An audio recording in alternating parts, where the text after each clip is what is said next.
Ladies and gentlemen, welcome to the Friday before the Super Bowl. Did we do the handshake with Kenny? No, we did not do the handshake with Kenny. I was thinking that was going to be a little weird. Well, it was too far of a reach. It was way too far of a reach. Yeah. What is up, everybody? The Friday before the Super Bowl, where the Kansas City Chiefs are yet again underdogs against Brock Purdy and the San Francisco 49ers. Plenty of stuff to go over today, bouncing around between the NBA and the trade deadline concluding at 3 p.m. on Thursday. And big things with the NFL awards that happened last night, Thursday, February 8th. And then we will conclude this banger before the Super Bowl with our final predictions for the game. I got to just start out by saying Radio Row looks fantastic. And we said it with Kenny. Also, to preface that, it's good to see you not tucked in the corner. I know that was kind of a tough dynamic with what we were doing there. But good to see you back where you belong in that seat there. Radio Row just looks fantastic. It always is every year. But just to reiterate, like, how Vegas has just done this whole thing in a great fashion. Game there. I just don't think that any other city can top this. And certainly, now that they have the Las Vegas Raiders, certainly we're going to see many, many more Super Bowls. The only problem is what I'm seeing, though, is like flights are having trouble getting in and getting out because there's so many people coming in and out. So many PJs, obviously, coming in. So that's the only problem. Gotta get to Vegas, bro. We got to get to Vegas. The whole setup looks crazy. Shout out to everybody that's there. Looks like a fun time. Saw Booker with Trent playing poker last night. Is Vegas always just popping for Super Bowl? Definitely not to this magnitude. But wait, the game's there. Yeah, the game's there. The game's there. Yeah. Obviously, you set up Radio Row. And, like, just talk about the outside events as well. WWE had a big event last night. The Vegas Golden Knights a couple nights ago snapped the Oilers' 16-game winning streak. I'm just thinking, like, we be tweaking, bro. Like, we should have just been in Vegas making a video. That's what I'm thinking, like, because it was just lit out Vegas. I was like, is it lit out there every year? Like, oh, no, this was like the year. But, like, damn, so someone report to us if you can.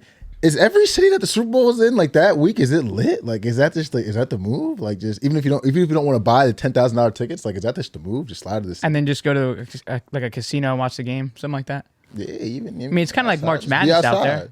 Wouldn't you think it's kind of like March Madness out there in Vegas? Yeah, like March Madness is got to be pretty cool out probably in Vegas pretty too. Lit. I would say probably the first weekend. Just because you can. The first weekend for sure. Not anything else. But when you have all those games, you're just chilling in the casino all day. Like that PJ's day, everybody. Yeah, the first week. I was actually trying to go, but it's a different story, different day. Yeah, we'll get into the March Madness stuff. College basketball. Obviously, we saw this week Clemson ACC basketball upsetting UNC. Shout out to all our dogs in Vegas, though. Yeah, facts. A lot of people out there doing their thing. All right, NBA trade deadline. We had plenty of Woj bombs. We had the Karina bombs. We had a Pat Bev bomb as the Sixers let go of Pat Bev to brainlets. The Milwaukee Bucks, where he will have to rekindle this relationship with Dame Time. My president of basketball operations is literally a terrorist, bro. It's so bad. It's so bad. Yeah, Sixers fans, we'll have to talk about how you're feeling after that. So bad. We'll start with the New York Knicks. I'm a big fan of the New York Knicks. This is a good start. We'll start on the happier side. There we go. Yeah, that's better. That's better. The Knicks get some moves, getting Bogey, sending away a lot of pieces. But again, I think the biggest thing to take note of for the Knicks and their moves here is in everything that they've done, including this is dating back to when they got OG Anunoby as well. They have not given up a first-round pick for this, any of those. Who'd y'all end up giving up in total? Or, like, what'd y'all end up giving up in total? So, it was a lot of bench pieces, like Fournier's gone. That's what Ryan, I don't want to mess up his name, dude. Arcidiacono. Yeah, Arcidiacono. Yeah, okay, there it is. So, he's gone, which sucks because then there's, like, your Villanova gauntlet is gone. There it is right there. But there it is. So, Bogey comes and Alec Burks returning. Okay, let's remember that. And then Pistons so they got QG. That's what I was saying. So okay, Quentin Grimes goes. Malachi Flynn, who came over in the OG trade, he goes, as well as Evan Fournier, and then and then Ryan Arcidiacono. God damn, I'm gonna struggle with that. And then 2 seconds. Now, like the big thing too with both of these pieces that they got from Detroit, that now puts the Knicks having 4 players that have a 40% what's the word I'm trying to look for? 3-point percentage? Yeah, okay. Four guys with a 40% 3-point percentage. And they're one of 3 teams to do that with the Clippers and the Celtics. Very, very great stuff. It's a great stat there. Especially for what we're seeing out of Dante DiVincenzo. After the OG trade, he goes into the starting role, and we talked about that. I love that he got into a starting role. Now maybe we'll see with the lineups and what they can do. You basically have 2 starting lineups, essentially, with again, that would assume that obviously Randall's back, assume that Mitchell Robinson's back, because then you have Isaiah Hartenstein and Mitchell Robinson there at the 5, and then you can build 2 starting lineups, which would potentially make Dante go to the second group, but like his last 6 or 7 games, I mean, he has taken over, and obviously last night with the loss against Dallas, he was the guy. Josh Hart had to step up. Jalen Brunson wasn't playing. His line at 27.5. Yeah, I mean, we were never seeing that from Dante, by the way. Never seeing that in Golden State. A line going up like that. When they played, let me just say this. When they played the Sixers, this was maybe a month ago. I was at when they blew him out. Yeah, you were at the game. His line in that game was 12.5 points. Over under 12.5 points. Now it's like he's scoring 30, 27, 28, 33, 34, like it's nothing. Crazy. So let's also not discredit. He's pulling 14 to 16 threes a game. Has to. But it's fun. I like it. I'm very excited for the moves for the Knicks right now. I mean, this is you now have to put the New York Knicks in title contending teams. Again, not healthy, not fully healthy yet. I mean, personally, I think people have been watching the season. They've been there. Just because the East, like, I don't know. You say you believe in the Bucks, but like I've been trying to tell you, like, well, now with the Doc stuff before Doc, I was trying to tell you they're not a good. Like they just don't play defense, bro. All in all, like you got teams like the Celtics are generally like a tough team. Like they have tough people on that team. Like you guys are a tough team. Like you have tough people on the team. Before we got into the bullshit that we got into, think of like a healthy Joel and like a Pat Bev on our team before we did the bullshit we did. That's a tough team. Like you don't want to. You mean Cleveland's a tough team. So like I want to see Cleveland exactly. By the way, so exactly, but I think this addition like.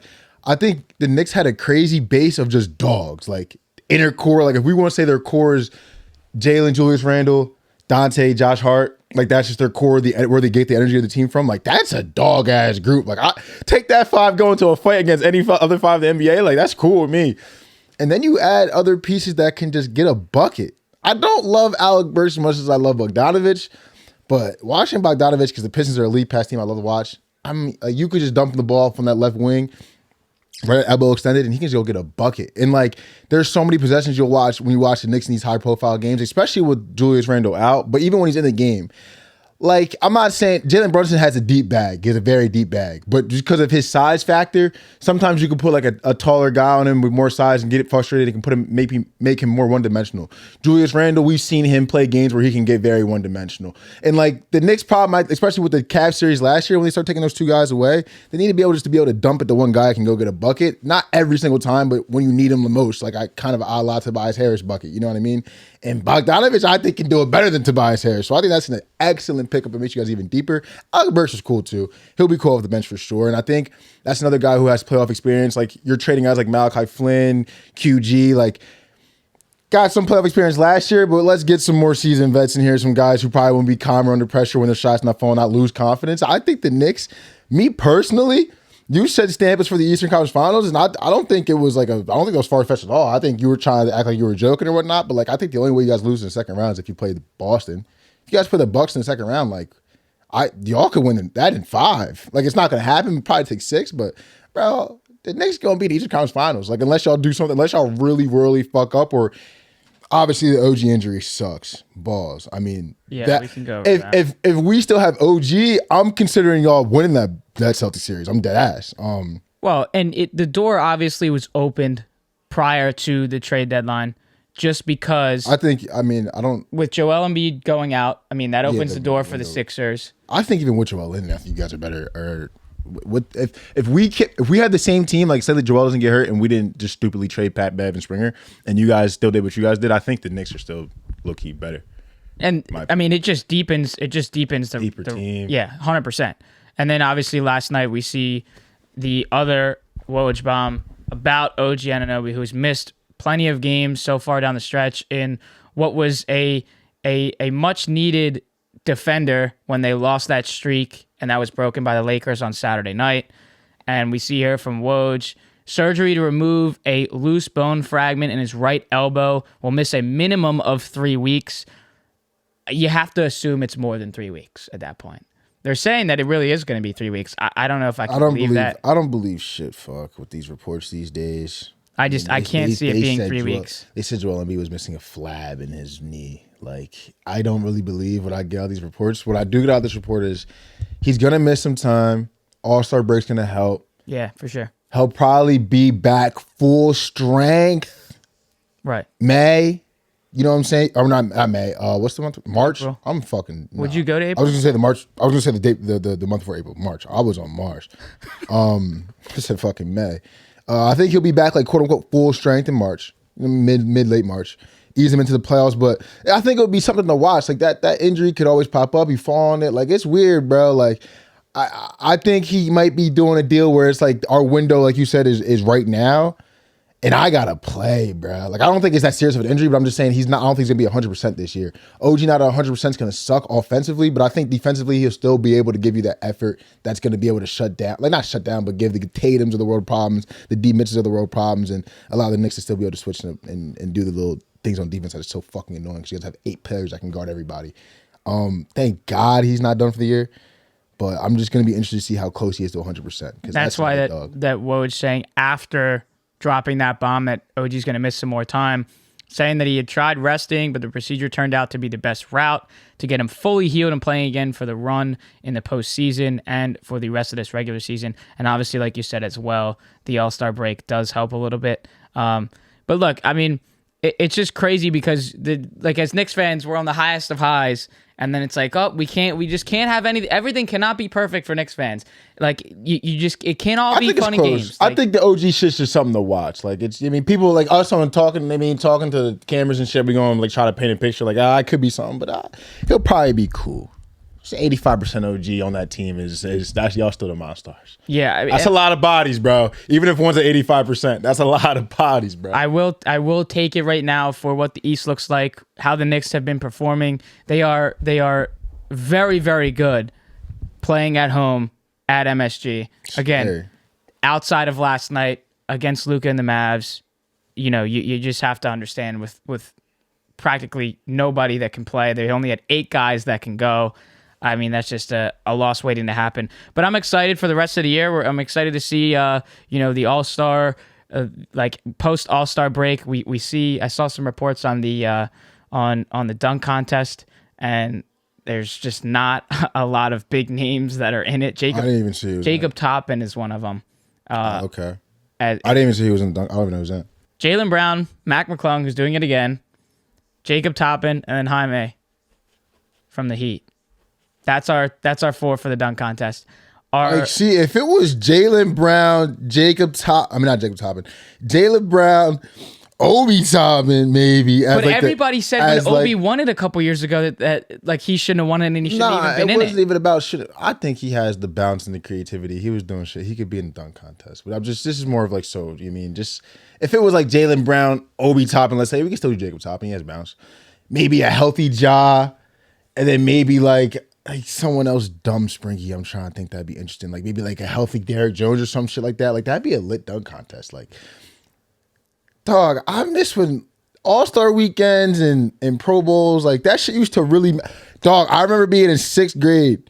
We linked up to watch Blake Griffin at dunk contest. Like that was the reason we linked. It was like, I forget who else was doing the dunk contest, but it was like, yo, like Blake's about to be in the dunk contest, like Lob City out, like we are about to watch the dunk contest. Like, bro, 3-point contest back in the day, like you should be loaded. Like they're still kind of loaded, but shout out like the Zach LaVine, Aaron Gordon days too. Oh, that shit! Like we'll never get some shit like that again. Like they're trying to do it with the NBA with like the 4th quarter shit with the All-Star game, but them boys used to really hoop in the All-Star game. Like it used to be like a tune-up. Same with the Pro Bowl. It used to be like 1st quarter, like get your shots up, everyone kind of chill out. 2nd quarter, let's ramp it up a little bit, get a sweat. 3rd quarter, let's kind of hoop. And the 4th quarter was like, yo, we trying to win the game. Like if you watch any old Pro Bowl, any old NBA All-Star game, I would say from like 2013, 2014 was like when it's probably started getting a little weird. And before that, them boys was going for it. Like 4th quarter, them boys was, you know what I'm saying? It was hooping. I don't know what happened. I don't know if guys trying to chill. I know y'all got your money. You know what I mean? You're basically getting paid to come out here and jump 35 feet in the air, go between your legs 5 times, and God forbid you come down on your ankle. I get it. But damn, bro, like, don't you want to be a part of legendary? Like you said, Zach LaVine, Aaron Gordon, Britton, and Stone. Like, I'm gonna tell my kid, like, you want to watch the dunk contest? Like, watch that. Like, how my dad was saying, watch Clyde and Jordan. Like, nah, let's watch that. Like, I think we got. Someone has to be able to try to change the culture to make these All-Star weekends a little better. But I will say though, for the dunk contest, at least for these guys that don't get a lot of attention, it's cool. Mac McClung, Jacob Toppin, and we see like they can get a lot of clout from it, a lot of followers. They can get some money out of it from winning. They get put in at least an opportunity to make a bigger name for themselves. But imagine if it was like 6. Imagine if it was like not 4 people. Imagine if it was like 6. And there was like 2 wild cards. There was like a Mac McClung and like the Toppin on top of the stars. It's like, all right, I'm gonna come watch PG try to dunk. Who the fuck is Jacob Top? Damn. Right. Like, you know, I'm just not about to watch this anyway. Like, you just gotta find whatever Mac McClung and Jacob Toppin do. I'm most likely gonna catch it on Twitter. Like, I don't know what I'm gonna be doing on that day when the dunk contest is on. Maybe I'll watch it. But like, if I'm doing something, or if I'm going out, which I assume is gonna be on the weekend. You know what I'm saying, bro? You gotta find. We used to plan to watch that. That's like my point. Like, I used to plan, like, oh, PG on there, like, oh, all right, they're gonna have Ja, like, oh shit, Russ gonna be on. Yeah, we got you trying to link up and watch that. Like, that used to be a thing, bro. Don't nobody give a fuck about this shit no more. Like, it's sad. But you gotta give we gotta just find the smallest bit of positivity for it, because there's a lot of hate around the dunk contest now. I don't think there's any. I think positivity. I would say. I don't even remember the dunk contest last year. I remember Mac McClung won. I think he changed the jersey. I think he put somebody's jersey on. He got like over 600,000 followers. He was with the blue coach. Like, yeah, that's what's up, bro. But like, dog, that shit used to be star-studded. Like, I'm cool. If honestly, Mac McClung might do some crazy shit, I probably should watch Mac McClung. But like, bruh. We used to have real stars in this shit, man. It used to be really like that. That's all I'm saying. And I was gonna say, I grew up when it used to be like that. There was the one dunk contest. You know what changed it? What was it was like, who tried to dunk? It was JaVale. Remember the one that was like JaVale McGee was in it? He did some corny ass dunk, and everybody else, it was like they like drafted the teams. It was some corny shot. I'm pretty sure it was like 2015. I'm pretty sure it was a 2015 dunk contest, 2014 or 2015. The worst shit. Ever since then, you know, Aaron Gordon and them try to save it, and then we gotta revive our shit. Everybody wants to see the. It seems like the 3-point contest has taken over the hype over the dunk contest.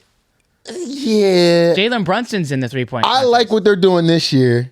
I think the Sabrina Steph thing's cool. I think Sabrina's gonna fuck him up bad. I think that's cool though. But even the 3-point contest, I feel like maybe because I don't know. Maybe 3-point contest is still kind of like that. I just feel like when the other events don't have the same aura, it takes away from the others too. Like, you know what I mean? When the dunk contest starts losing this spice, like. The way I looked at All-Star Weekend was like a kind of recurring thing. I forget what we started off with. I think it was the Rising Star Games or whatever, or the skills competition and shit like that. And it's like, okay, like, all right, I might tune in tomorrow. And it's like, tomorrow's a 3-point contest. Like, all right, that was fire. Shit, I'm gonna tune in tomorrow. Like, tomorrow's a dunk contest. Like, shit, all right. And they playing tomorrow. Like, it felt like a recurring rolling ball of a thing. Now it kind of feels like, all right, ain't nobody gonna be playing in that. Skills competition, they're gonna have like 7. I ain't gonna watch that. I might tune in for a 3-point contest. All right. Who dunk contest? Matt McClung again? He gonna win it.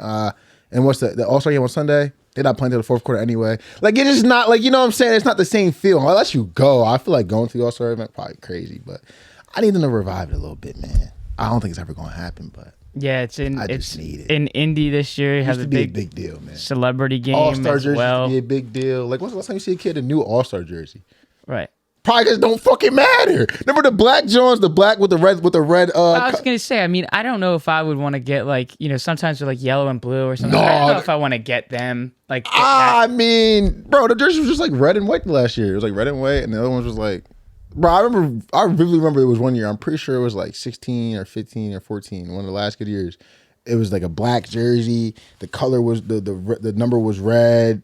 I vividly remember it. They had that shit in the front and back, and like people was copping that All-Star jersey.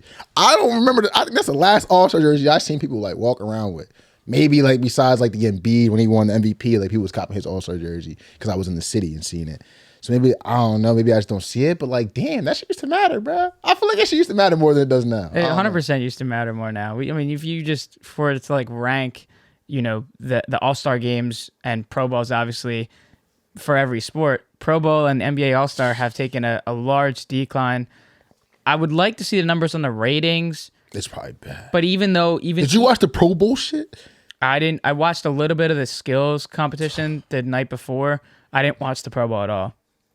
Not at all. It's just weird. I'll just leave it at that. Shout out to Eli Manning beating Peyton's team back-to-back years. I guess, again, trying to find a little bit of positivity in it. All right, back over to the trade deadline. Oklahoma City Thunder finalizing a deal here from another Woj bomb to send Trey Mann and Davis Bertans to the Hornets for Gordon Hayward. So I was like, is this that big of a piece to add to Oklahoma City? Yeah. Is that going to skyrocket them even more? I mean, skyrocket them even more. I mean, they're the best team in the West right now, I think, Stan. I mean, I think this is a great piece for them because they needed some older stability in that lineup. And the thing is, like, what they gave up, I like Trey Mann. Bertans puts up good numbers, like 3-point percentage-wise, but just watching the Thunder, I watched him a good bit this year, he wasn't adding the value that I thought when I saw he was on that team that he was going to add. So I think getting Gordon Hayward in here, you know he can get you a bucket. You know he can knock down that shot for you.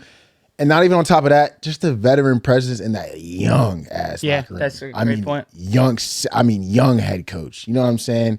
So I think the intangibles of this trade outweigh the tangibles way more, but Gordon Hayward can still hoop. I think a lot of people, because he kind of got lost in that cycle of let me get my bread out Charlotte. Like, I think him and Terry Rozier got caught in a little cycle where it was like, let me get paid. I'm going to go to a worse team and get paid. And people kind of forgot, like, oh, Terry can hoop. Oh, and then people going to see it now with Gordon Hayward. Like, oh, Gordon can hoop still. Like, yeah. That's why I think it's going to be a really good trade. Yeah, and I mean, I'm a fan of the Knicks, so I'm on the East side, obviously. I'm scared of a lot of those teams in the West right now. I mean, that West, the West is what we can see. The West is insane, bro. Even what the play-in would be.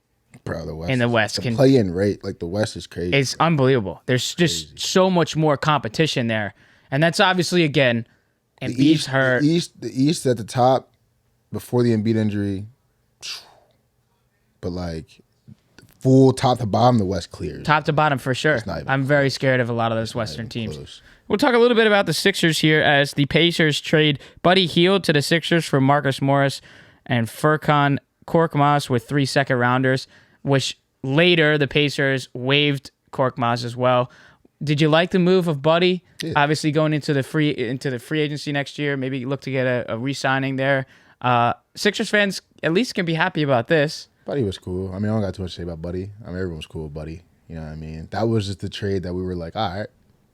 And that was to start the day. That's what I'm saying. That was like, the Sixers might be onto something. Good deal. But then Pat Bev goes to the Milwaukee Bucks, and where he announced it on the Pat Bev Pod Twitter page, they were able to drop the bomb too. My Lord. And then later in the day, Danuel House and a 2024 second from the Knicks. That was before. No, that was before. So that was the 2 deals we made before Pat Bev. That was before Pat Bev. Everything was cool.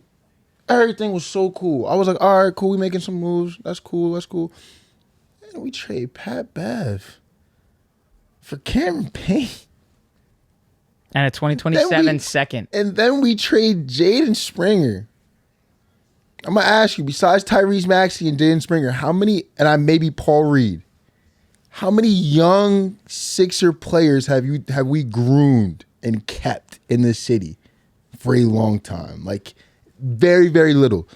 When you have a piece, and I'm gonna lump Pat Bev in this as well, 2 pieces, because Pat Bev's the main. Okay, was the offense a little helter-skelter sometimes when he was in the lineup, running the second group, running the point guard? Yeah, 100%. Did I think what he added everywhere else in the team outweighed that 100%? And did I think that he could fix that going into playoffs because he's a professional veteran basketball player? I think he could have figured it out offensively 100%. He was playing well offensively, just the offense looked a little unorganized. I think he'd be able to figure that out. Jaden Springer, I mean, if you just watched him play with the Sixers, you could just tell this is going to be a player that, like, in a playoff series, is going to be giving Jalen Brunson a problem when he's in the game. Like, he might not play 30 minutes. He might only play 17, but those 17 minutes, he going to be in Jalen Brunson's ass. When Jalen Brunson thinks he has a break, it's not a break. He can punch his shot. He's going to chase down. He's going to be in your mitt. He's going to be in your mitt the whole possession. And I think having two guys like that on a Philly team at that. Like, think about the Knicks. Like, think about the guys who's on the Knicks. Like, there's certain guys you want to keep in New York. Like, New York's not the same without Josh Hart and Donte DiVincenzo. It's not the same without Jalen Brunson. Like, you know what I'm saying? It's just not the same. Like, I don't think Pat Bev got the tenure to fully get that stamp. But to me, I think he had that effect on the team. Like, Joel loved him. I think Toby loved him. Reese loved him. I think everyone was really on board. I think Nick Nurse loved having him. And I think when, obviously, we have an injury and shit like that, right? Maybe this year's chalked. But, I mean, god damn. These are pieces for the future. With Joel Embiid, obviously, the knee injury, you don't know how many times this guy can keep hurting his knee and come back and average 36. That's a very real conversation that they've definitely had in that front office. But we got to at least try to see what he can give us for one more, two more. This is a very special player. I think giving up players like this will definitely hurt you in the long run. Campaign, good basketball player. Do I think Campaign's an overall probably better,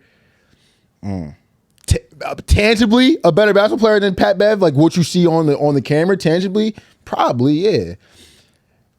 Would I rather have Campaign or Pat Bev on my championship team? It's not even close. I'd rather have Pat Bev off my bench. I was gonna say, I think Pat Bev for the city of Philadelphia was the best possible for any team. Listen to LeBron talk about Pat Bev. Best possible guy that you could get, veteran leader. I think for any team, dog of a player. I think when the Warriors went, the Philly mentality. The Warriors went down through. I'm thinking the Warriors went down 3-1 to the fucking Clippers. Who was their backup point guard? In everyone's beak, it was Pat Bev. Like he's just that kind of player, bro. Where I think if you have him, you got to try to find a way to work around the second lineup because you just add so much to the city, adds so much to the team. I think we're going to be hurting off this. I think Daryl Morey is a terrorist. I think James Harden was 100% correct. You can look up that video on YouTube right now and type in James Harden says Daryl Morey is a liar. Remember 2 years ago when he stood in front of that group and we're all like, what the fuck wrong with James Harden? Why are you doing this? He was like, Daryl Morey is a liar. He is a liar, and I will never play for an organization that he is a part of ever again. I love James Harden too. You knew that too. I'm like, this motherfucker going crazy. No, he was right because Pat Bev posted the clip on Twitter. They were in Denver. He was like, yo, Daryl, I'm gonna get traded, bro. You? No way, Pat. The next day, gonna trade motherfuckers. I'm eager to see, though. We be pointing a finger at a lot of people. When it comes to this Sixers thing, we be pointing a finger at a lot. Players, coaches. I think this organization has been run by terrorists the last couple of years. And we just come in. I mean, bruh. Jimmy Butler had one request. I'll come back and play. Didn't accommodate his request. That guy went to the finals with not the 8 seed, but the 8 seed team. Almost went to the finals with the 8 seed. I just got to think we might have a terrorist in the building. Well, I'm for the Pat Bev trade for the Bucks at least. I'm eager to see, as we talk so highly of him being this veteran in the locker room. Him and Dame. Well, that too, but I'm just eager to see with the struggles that the Bucks have had as Doc Rivers has become head coach. I'm eager to see if this addition, this veteran unit that they can get out of Pat Bev, if he can kind of help turn the mojo around. But Pat Bev's not that guy. Like he's a great piece of that puzzle. I think I don't think he's gonna come in and help the Bucks. I think he's gonna help them as a good player, but I think they're fucked. Like I think their problems go way deeper than Pat Bev coming in here and yelling at people to play defense. Like I think you know what I'm saying? Like people to play defense. Maybe because they are missing a little attitude, right? They are missing some attitude. But I think the problems are way deeper than Pat Bev. Like I don't know. You watch the Sixers choke the series away to the Celtics last year. It's like, damn, like someone just have some balls and like stop. Like, where's the attitude at? Like, you know what I'm saying? And it's like, I feel like not even only Patrick Beverley, but I feel like even Kelly Oubre, the way he played basketball. I feel like those two came in and kind of added a little bit more attitude. They got some attitude over there. I mean, Jay Crowder, Bobby Portis, the Lopez brothers. I mean, we can add Giannis, Dame. They got some attitude over there. They still getting beat by the Blazers. They won in 5 since they got Doc. They were bad before Doc. Does Pat Bev fix that? I don't know. I think they made some weird mistakes too. I mean, Grayson Allen looks like the best role player in the league right now, shooting like 46% from three, looking like he's really helping lead the Suns resurgence. He was just in that locker room over there. Couple guys that were in that locker room that they got rid of. I think their problems are way deeper than Pat Bev going over there. And I think before the season started, no bullshit, when they went over there, I was like, oh yeah, the Bucks gonna be that. Like, it's over. It's over. I shit you not. And I remember that video came out of Dame walking into the building and people were making a big deal of it. I didn't make a big deal out of it at all. Like, I didn't at all. But I just remember watching it being like, like, you know what I'm saying? That's a little weird. And people were like, yeah, he wanted to be in Miami. He didn't want to be here. So I'm like thinking like, all right, Dame's a pro. Like, he can figure it out. All NBA guy, he'll figure it out, even if he doesn't want to be here. But when things don't go well, Alex, and you're not where you want to be, it's hard to turn it around. So I'm sorry, Pat Bev. I'm gonna miss you. I hope he can help them Bucks out. He likes Doc Rivers, so that's a good start. But that's a good start. You heard it here first. I don't think it's going to be the Pat Bev trade is not going to do all that much for the Milwaukee Bucks as we head over to the NFL honors and our 2024 award winners. We'll kick it off with the MVP. Lamar Jackson, we all knew it was coming, gets the MVP award, has a nice little funny speech there saying a nod to the Ravens organization for getting the contract done. Something a little funny to look at here as you look at the votes. Josh Allen getting the one MVP vote. And what's I guess a little weird to see, Christian McCaffrey not getting a single vote, Brock Purdy not getting a single vote, Dak Prescott not getting a single first place vote. The only first place vote besides Lamar Jackson's 49 was Josh Allen. And I just, again, as I've been stating for many weeks throughout this NFL season about this quarterback MVP award, you can't get even one singular first place vote to Christian McCaffrey. I mean, I've just been a backer for him all year about, we got it. If you look at the 49ers, and I've said it, if you look at the 49ers without CMC, they're not here. They're just not. So I think you got to give him at least a little bit of respect. No. I understand he gets the Offensive Player of the Year. No. That's an MVP caliber player. I see it so much differently than you see it. I see whoever that one is next to Josh Allen is a bitch ass motherfucker. For what? Because you don't think those guys in the committee that vote, you don't think they know each other? You don't think I'm not saying they talk in a group chat. Yeah. But you don't think golf out and four of them might not golf together? You don't think that four knows a little bit more about a couple other groups of people that work for The Athletic and this? So you don't think they know where people are going to vote? You don't think that widely renowned, it was people like, yeah, everyone's voting for Lamar Jackson. You don't think there's people that probably thought Josh Allen was the MVP that were like, damn, yeah, everybody's voting for Lamar Jackson. Like, man, he might be able to do something special. He might be the first two-time unanimous MVP ever as a black quarterback. He might do something real special. I'm going to say think, but I think I know. Because I went to his Twitter. I saw what he looked like. I heard him talk. I think he was on his, I'm going to prove my point as a writer, as a content guy or whatever, that I'm correct, that I think Josh Allen was the MVP. I'm not going to let history, which I can respect to an extent, that I'm not going to let someone making history sway my vote, yada, yada. I get it, bro, but I think people talk about hive mindset, this and that. I just think it's a little different when it's something like this going on. It's 49-1, bro.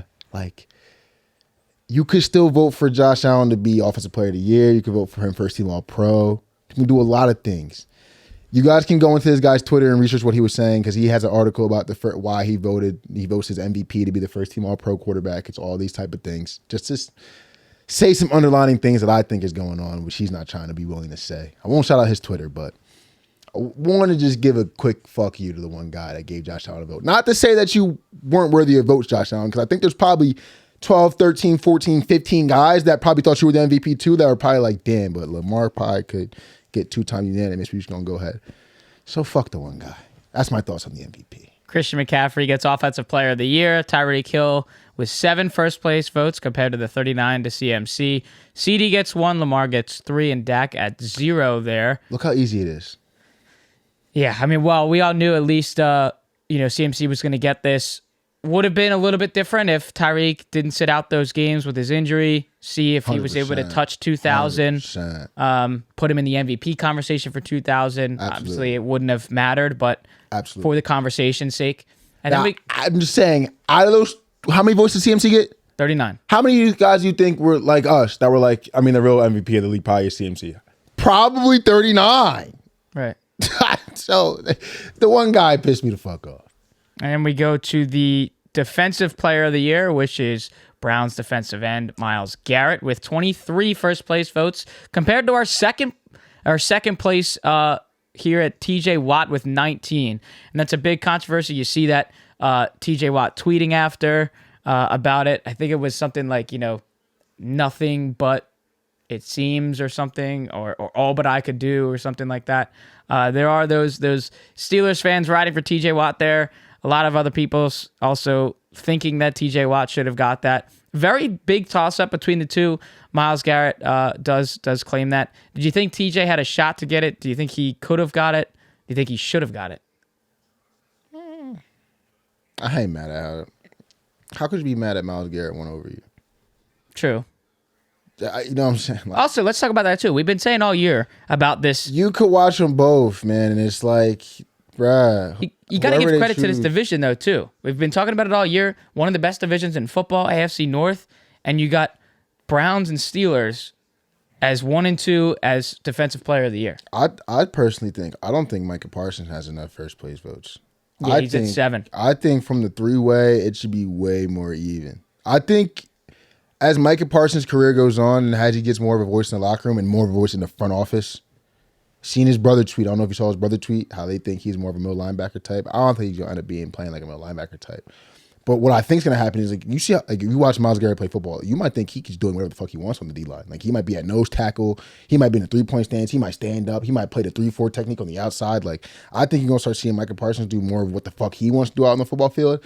And now that Defensive Player of the Year race gets, like, because then it's like, who the fuck? I don't really care, bro. Like, oh, he got 3 more sacks than that guy. I mean, he might still be better.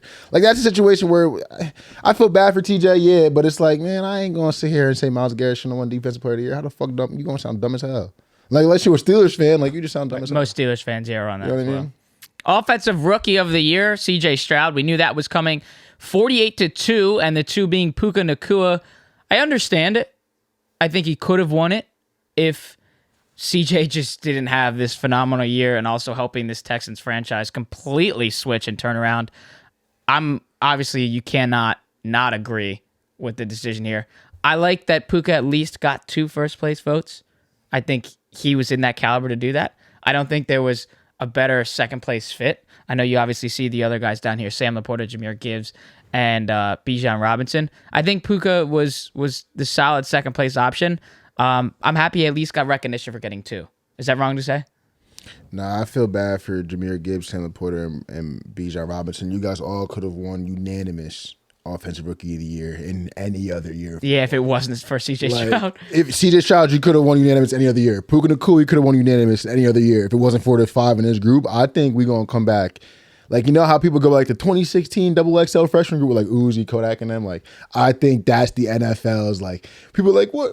Wait, Brady leaving and Kelsey about to retire. The league not going to be in good hands. Like, just screenshot this Offensive Rookie of the Year and Defensive Rookie of the Year, really. Like, votes, and we going to be in good hands. Which is where we go. The Defensive Rookie of the Year. This is back-to-back sweeps. Last year we had Garrett Wilson and Sauce Gardner, and this year we have CJ Stroud and our Defensive Rookie of the Year, Will Anderson Jr.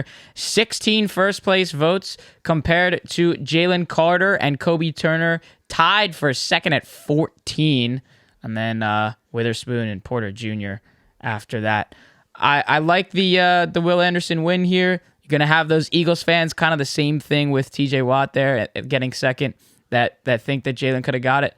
But again, it goes back to what the Texans team was able to do, what D'Amico Ryans was able to come in and do and flip this team around. I'm happy that we got another sweep back-to-back years. I'll take it. I'll take the Will Anderson win. Yeah. As an Eagles fan, Will are you? Anderson's, no, I don't give a fuck. People who get caught up on awards is crazy to me. Yeah.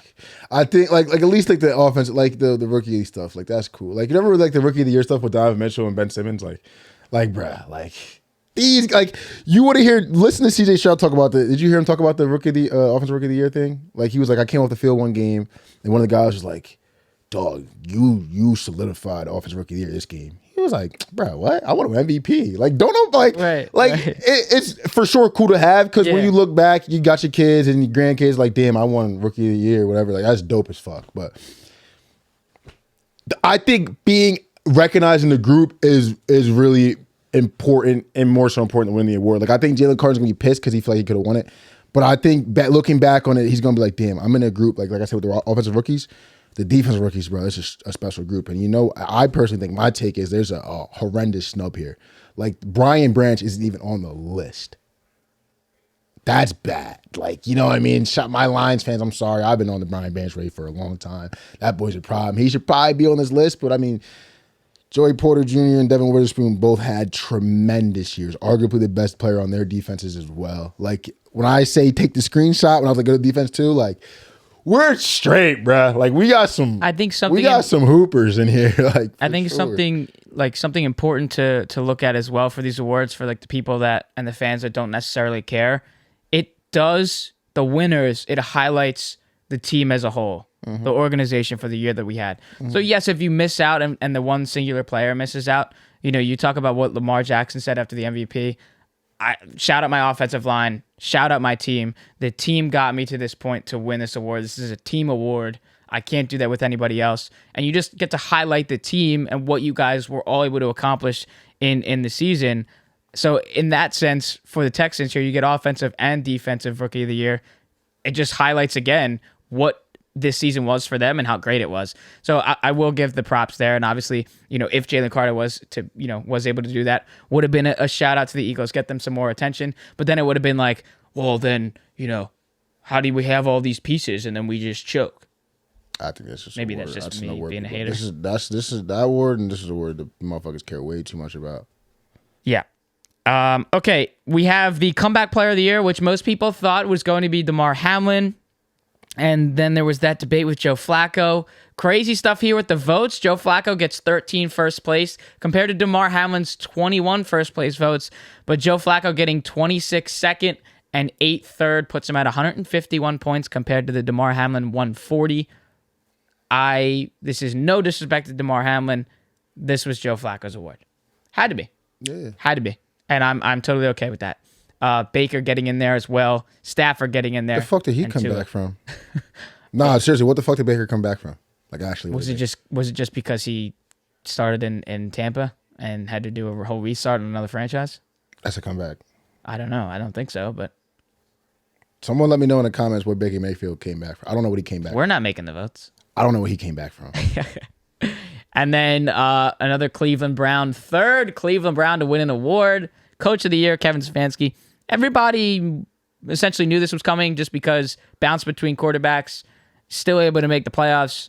Obviously, against the Texans, not the way we wanted to see you guys go out in that fashion, I should say. But Kevin Stefanski, what you were able to do with the pieces that you lost, way to go. Way to go. That's a solid award there. As you look at the list here, Kevin Stefanski, DeMeco Ryans, that's another one right there, 21-20 in the first place votes. Dan Campbell, Kyle Shanahan, and John Harbaugh. Those are your nominees there.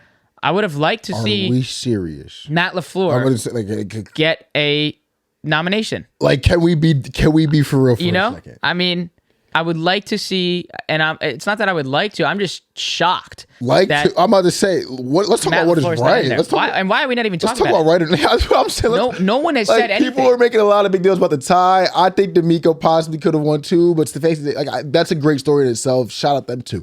Where the fuck is Matt LaFleur? And no one's talking about it either. Where is Kyle Shanahan and John Harbaugh? Are we serious? Okay. You know what I'm saying? She says, y'all have had me for a couple weeks, man. I think maybe even with the rookie of the year, can we go to 6? Can we just make it 6? LaFleur needs some recognition for what he did. That's what I was going to say. You got to at least highlight what they were able to do. They were dead. Mind you, the rookie, they had no business in the playoff, getting in the playoffs. No business. The rookie quarterback that everyone loves now, I was like part of the minority early on in the season where I was like, nah, he cool. Like, it's the guy still. They didn't know they had a quarterback. They didn't have Aaron Jones. And they didn't know they had a quarterback.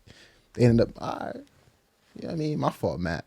Maybe it was a little easier than we thought. And our last award there, Walter Payton Man of the Year, Cameron Hayward. Great job for what you've done this season. On and off the field, always nice to highlight the players and what they do off the field, even though we know what they're doing on the field. As we head over to Super Bowl 58, 49ers and Chiefs. Chiefs wearing white 49ers going with the red, and we've seen some crazy stats there with teams that wear white and teams that are wearing their white jerseys, their away jerseys, and teams that aren't that successful in the Super Bowl, and teams that are wearing red in their home jerseys are a little bit more successful. We remember when the Chiefs beat the 49ers, different jerseys. Again, there's just little things to think about. There's little things to think about. We're seeing the new football game, bro. We're seeing the new conspiracy theories of the 13. I saw Taylor Lewan saying this. I got to give the shout out there. That's the first I saw this. It's her 13th, Taylor Swift's 13th appearance at a Chiefs game. Her favorite number is 13. The 49ers, 4 + 9 is 13. The Chiefs are the 3 seed. The 49ers are the 1 seed. That's 13. It's a 13-hour flight from Tokyo to Vegas. So many different pieces of 13 where these crazy conspiracies are finding their ways into this Super Bowl matchup. As we kick it off here, we're seeing some movement. Bro, y'all are slow as fuck. I'm telling you. You guys are dumb as fuck. I'm just feeding into it. I'm not the one finding it. I'm just feeding into it. All of you are dumb as fuck. All of you are dumb as fuck. 49ers 1.5 point favorites are over under at 47.5 per ESPN bet. I've said it. I've been the hater for the Chiefs. I don't want to see them win again. It's not that I don't want to see Patrick Mahomes get his third. I just don't really feel like seeing the Chiefs again. But in this situation, I don't need to sit here and tell you that Patrick Mahomes is this statistically and Brock Purdy is this statistically and Kyle Shanahan versus Andy Reid. You don't need to hear those stats. The Chiefs are underdogs again. That's the biggest narrative to follow. How can they be underdogs? The only way that they could be underdogs is it would be like Vegas pushing us to just hammer the Chiefs and have a line out the door of Chiefs, and then the 49ers win and Vegas just cashes out because we have to know that everybody's on the Chiefs and everybody's a little bit of a stretch because I've seen some more 49ers help. Seen some $1 million bets going down, laying down on the 49ers money line.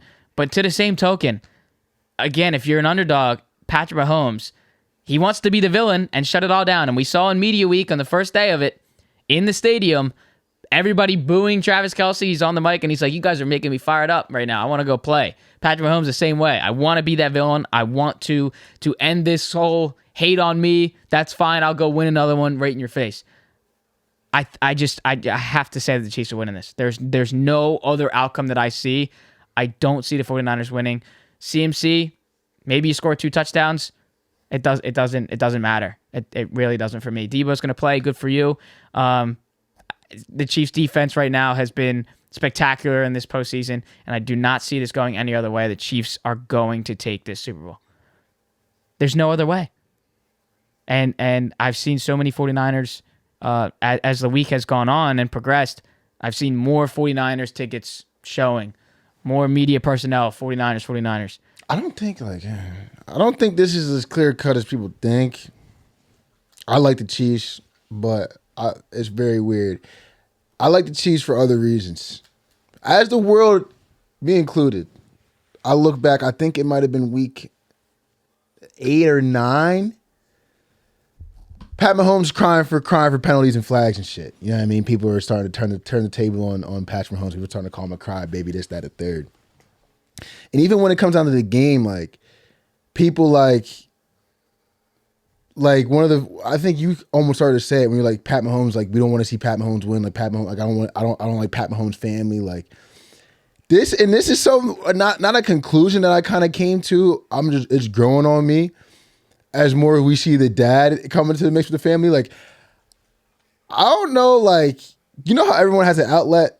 Like I think football is Pat's outlet from his crazy ass family. If you know what I'm getting at. Like I think people kind of like see him as one big team. Like man, fuck Pat Mahomes because his brother like that. Like I don't know. I think football might be part of like him being that great at football might be part of the cope of having a brother that's kind of you know what I mean on that side. Like him being that great at football might be the cope for having a dad that was a professional baseball player that probably couldn't spend the most time with his kid. But besides that, it was like training and helping him get good at the sports that he can help him get good at.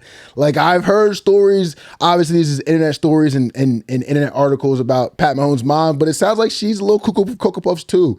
Like I've started to look into Pat Mahomes more as we kind of hail him as like this great, his GOAT to be. Like I like to look into these guys. Who are they as people? Like that's kind of why lately I've been shading towards Jordan than like LeBron, which is just a different debate for a different day. Look at Pat. Like I look at someone who's really like someone that people can relate to more because everyone has situations where they feel like their world's coming down on them. His happens to be his house, and we can all fucking relate to that. Where like I feel like his household is way more of a mess than we think it is, and football is just him going out there and like Tom Brady, like Super Bowl, like AFC Championship, like pressure. Like I deal with this at the crib, bro. Like I even saw the way he dealt with when people were asking about the question about his dad getting a DWI. Like I look at this guy, someone who's like even how Jordan had his gambling problem. Like maybe basketball was a gigantic coat for what he had dealing with behind the scenes with gambling. People say was responsible for his father. I disagree, but who knows? Like maybe he was on the basketball court going on a tear because of what happened with his dad. You know what I mean? I look at maybe Pat Mahomes going on a tear for having a fucking household that's on fire. We think the Kardashians is good, bro.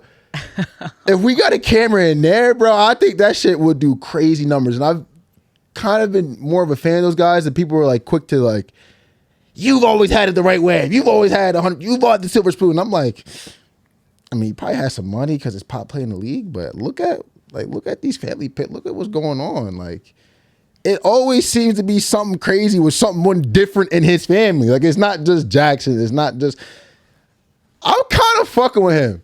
Because he reminds me of the people that can find like the locus of control of the chaos. Like I can still become a goat coming out of the crib like this. Like how many goats do you know come out of cribs like this? Like you know what I'm saying? Like I'm starting to fuck with Pat Mahomes and root for the Chiefs for different reasons. Even Andy Reid, bro, the shit he's done with his kids. How many great coaches could deal with that? Move cities and still be great. He had to draft Mahomes. He wasn't gifted this. He moved cities for a lot of reasons. Got fired for a lot of reasons.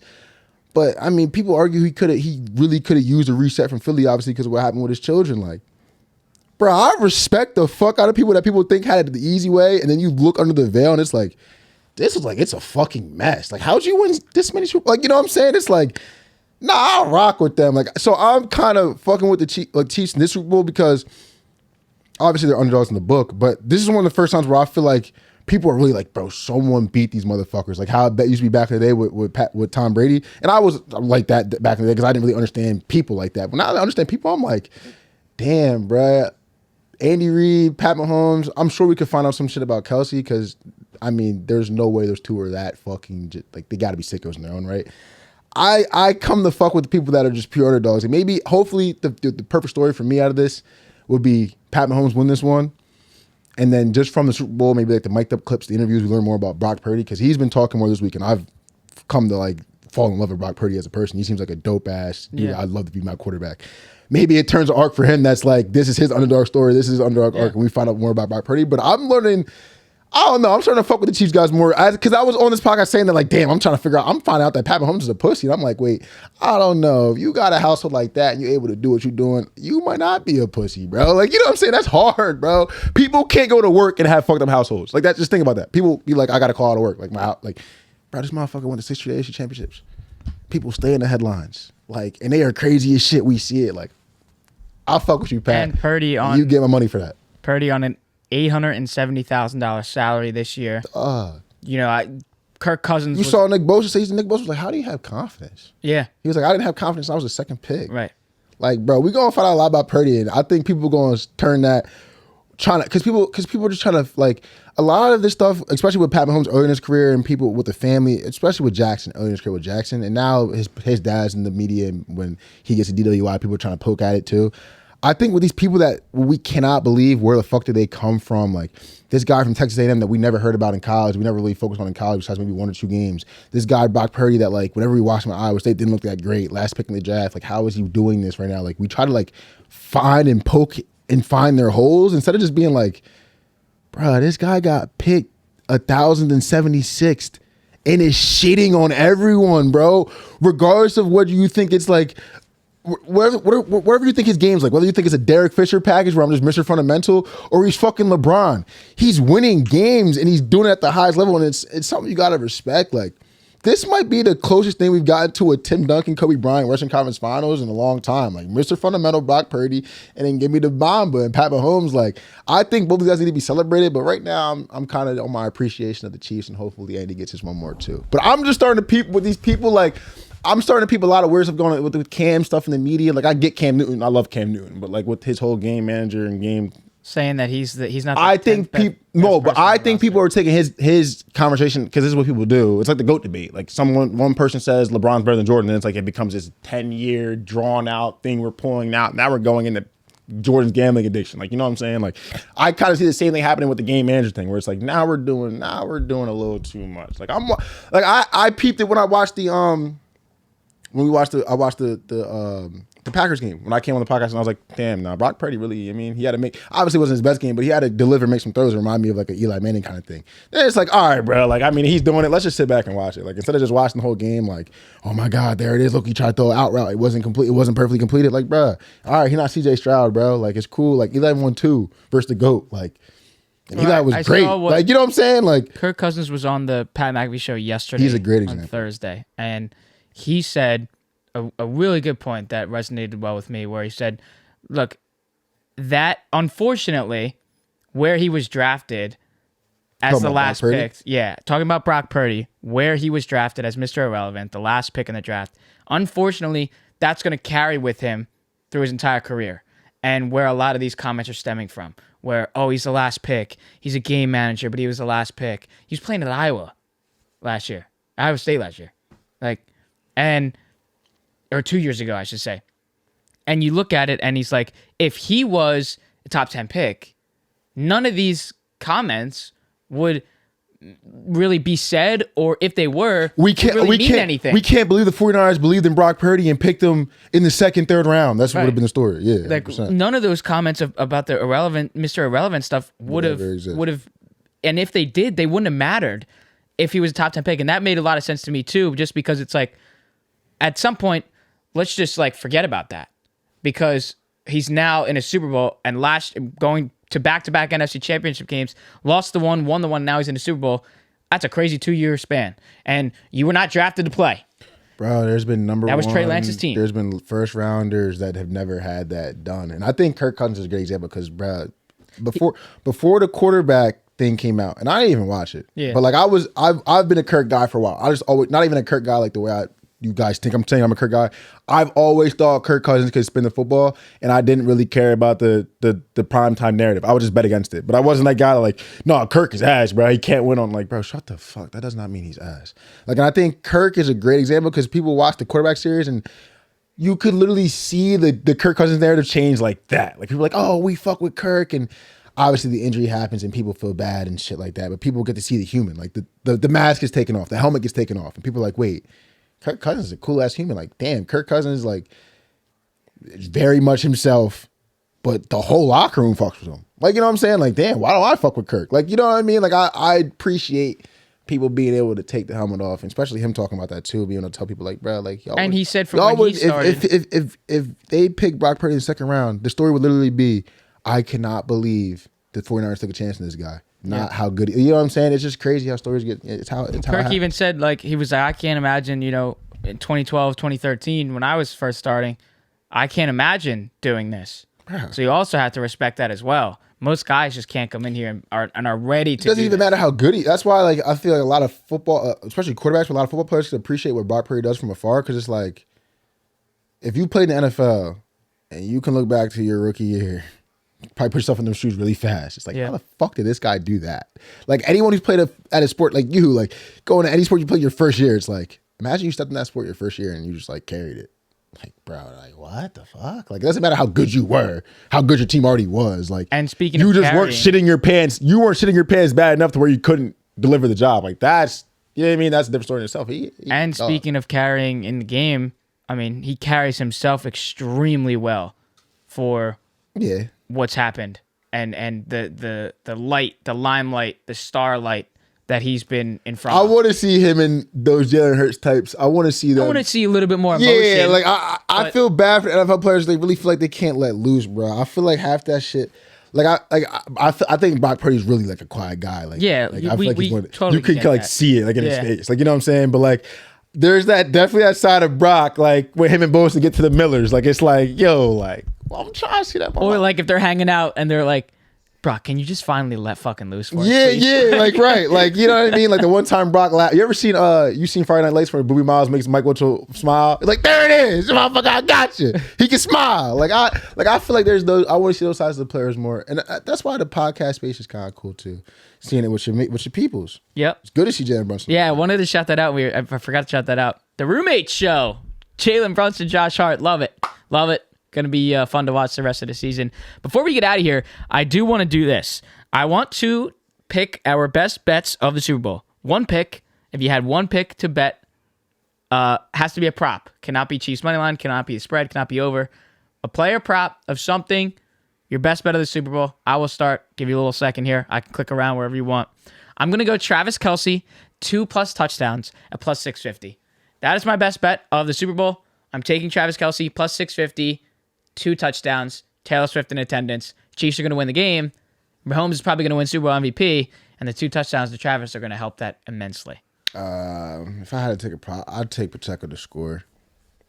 If I had to take a prop on the game, I don't even give a fuck what the line is. It's probably something cool, but I mean, watching the Chiefs, bruh, that motherfucker. If you watched Super Bowl last year, 115, minus 115. That's it. And he scored in every playoff game. FanDuel knows what the fuck to do this season. He's their big game scorer, get down the goal line, gritty, tough guy. Like I think he's going 100% score. If he doesn't, fuck it. I think Chiefs money line though. That's my. I mean, if you want to know my best bet, that's not a prop, motherfucker. Take Pat, especially because I'm telling you that shit with the household shit, bro. His pop gets a DWI this week. Like people in the media ask him this week, he's probably like, bro, he gonna come out there mad, bro. I think it's gonna be not a massacre, but I think we're gonna see a masterclass. All right, let's get out of here. Chiefs, Super Bowl 58. Your Super Bowl champions, Kansas City Chiefs, from us here at the All Day Everyday Show, and it's not gonna be 49ers. We are going to be seeing red, but it is not 49er red. If you watch this episode on YouTube pre-Super Bowl, make sure to drop a like, comment, and do not forget to hit that subscribe button. Apple Podcasts and Spotify listeners, scroll to the bottom. 1, 2, 3, 4, 5 on those stars. Do help us a long, long way. Super Bowl 58 is on Sunday. Hope you're going to be going to a Super Bowl party. Buffalo chicken dip, guacamole, burgers, hot dogs, all the good things at the parties. We'll see you after the Super Bowl. Fuck the Chiefs, man. We have grown. You've been listening and watching to the All Day Everyday Show with All Day AJ and Manny Ruffin. Super Bowl 58. We will see you Monday to close out this glorious NFL season. See you soon.